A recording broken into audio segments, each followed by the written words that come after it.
I have to go back to the studio. So I went to this studio, and there's this artist. I don't know if you guys might know him. They used to call him Nigga Raw. Now Mr. Raw. I know. Yeah. He was like, at that time, he was popping. Yeah. You know the song with Obode Delugonu. Yeah. We getting down. Yeah. Shout out to Mr. Raw. Yeah. Look at this. All I see, look, they all Yeah, Araga one day all the song one day, you know, that nigga is strong and mighty. Yeah. So now he used to come to my street. We lived not far from each other. Right. So they said, Mr. Raw, there's this guy, he's into music. Or if you're going to the studio, one guy now told me, you should call him. You know, you can help. So he now said to me, I said, yeah, he came to our yard and said, yeah, I can. So he took me to the studio, and when we got there, I saw what they were doing, like, you know. So as they were doing all that, I'll just go to the piano and pim. I get a tune and I give it to them. Everybody's going crazy. I was like telling myself, oh yeah, this is what I'm talking about. You could do it. And then I said, okay, the best way to go about it is to start afresh. And I went to the producer engineer that was there. I said, how much can I be paying you? I want to learn the studio work. Wow. He now said I was gonna be paying him 1,000 naira every week. Every week? Every week at that time. This was when that currency was strong. Yeah. Jesus Christ. So I now said, no problem. Of course, Friday, Saturday, Sunday, I make a lot. Right. Are you a vet? Yeah. I'm always making money. And I say 1,000. Say, come with a notebook. We'll start afresh. Afresh, wow. So I started coming. My notebook, how to open a file, a project file, name the song. You know, so that's how I started. You started from scratch like that. So I was watching. That's crazy. Even though I knew how to, and like I'm a good pianist. I know a lot about music already. I've been playing, and I entertain people with music. So I started learning studio production. Wow. So from learning studio production to a producer.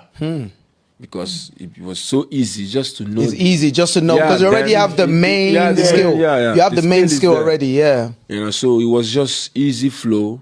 And then from there, you know, I started getting jobs as a producer. Artists now come to me. Wow. I used to charge 5,000 per beat. Wow. No way. So I put something together. So then sometimes during weekends, Negaro will come and say, I have a show in University of Nigeria, Nsukka. Come and back me up. Let's go. You know, I say, oh, I'm supposed to be playing on Friday, but no, I want to get that artist experience. Music playing. Let it wait.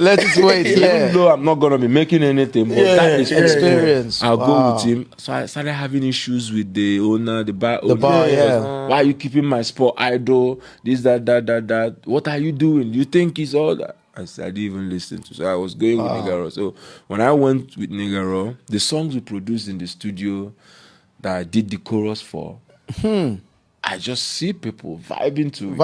Thinking what? So I would say, Araga Wandiara, one. The people say, whether you like her. So everybody was responding. Wow. So after each show, I would go back. I'll sit down. That time I just started smoking, you know. Just to calm the nerves. To calm the nerves. Yeah. So I will be, you know, on my own with my smoke, local smoke. Is it local? Not California, local one. So I just put with my smoke, and then I'll say, everything, the whole event will be playing back. So I was like, wow. If I can do these choruses and people sing along, I should start creating my own. Wow. So that's Negaro was the guy that opened my eyes to what being an artist is all about. Wow, okay. If not for him, I would just still be wearing. Yeah, local bars. Yeah. So because I was going out to shows with him and also participating like as a backup. Yeah. So it was just open. It opened my eyes to, you know, what being an artist is about. So now I had that thought, but now the thing is, what kind of music? How do I present myself? That's where the problem is, because you might have all the talent, you might have everything, but the thing is, how do you present yourself to the audience? The packaging, the packaging is not right.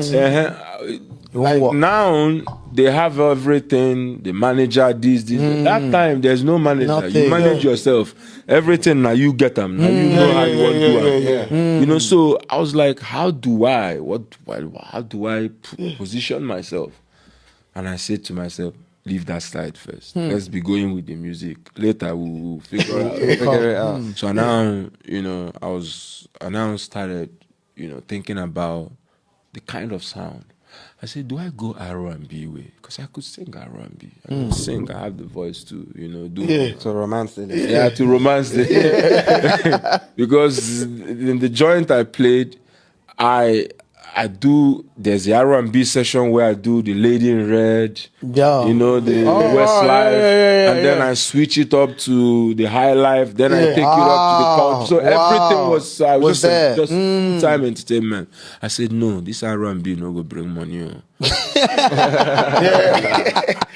Because when in the joint where I was playing, it was when you do the R&Bs, it's like setting the tone. Right, like ladies are sitting down, everybody's good evening, ladies and gentlemen. You're welcome to my spot. This is Mr. Flavor Nabania. Sit down. Give me strawberry daiquiri, please. You know sit that. Sit down, relax. If you've got any song on your mind, you can tell me. Wow. Dish it out. If today is your birthday, I got you. You know, hey, listen, you want to place the order? Like, Look, you want to place the order?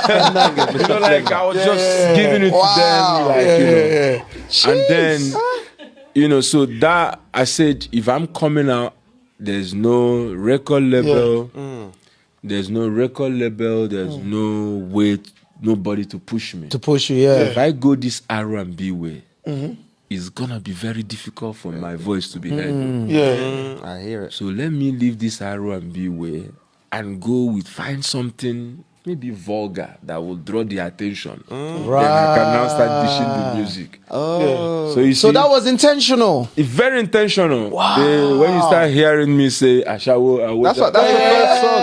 You know? That's the first song I ever heard from you when I was in university. I'll never forget it. And at the time, obviously, I knew my brothers here. They told me it means like, is it prostitute? It means